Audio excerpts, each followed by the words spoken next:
Baboku gadanu debisi duka aye ya badula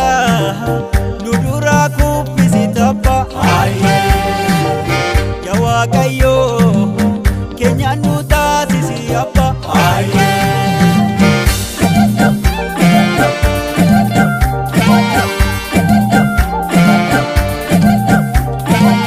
Yona ya sabako Yona Toko tau Yona namnu oromo mambona bona Kenya dada nanulle ergisa malgona Kenya dada nanulle ergisa malgona Yona ya sabako Yona toko tau Yona namnu oromo mambona bona Kenya dada nanulle ergisa malgona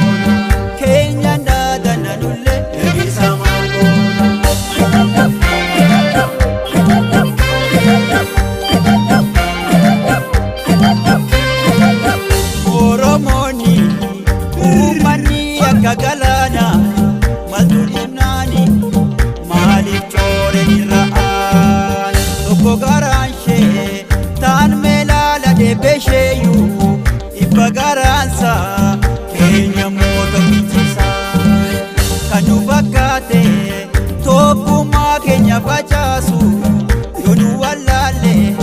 wae sanamtasa tokichuma disefedilala Arrawada senes kormuhana Mekora dalala galbezena Galonna raka namisufe Kota sena korana walgenye Galma buddha jala oda kenye Ada buddhimna vankenya Tokomsan oromo makenya Tokomsan oromo makenya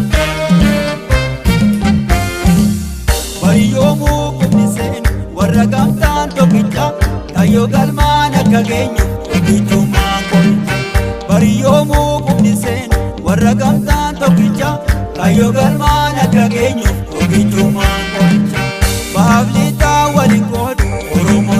Oromon tokumayo Kabab kipan walikodu Oromon tokumayo Tagaputan walikodu Oromon tokumayo Amantidan walikodu Oromon tokumayo Ordoden Kenya mayo Mieson Kenya mayo Inaksan Kenya mayo Oromian Kenya mayo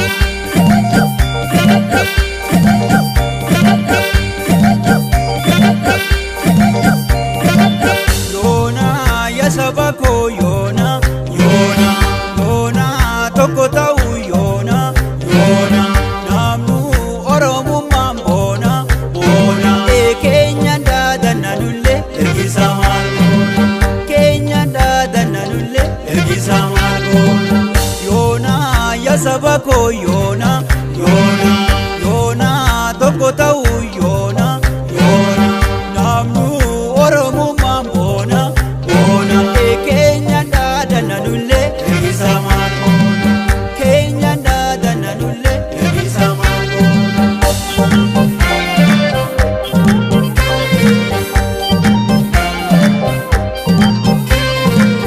Sababa dada wagni waltasise hundani Tangotu masa tadem ise dungan Adafi sena koko fika boromoni Arras dagakse mulisu kabadalon Borana balen arsinis saboromoti Shawararge ilun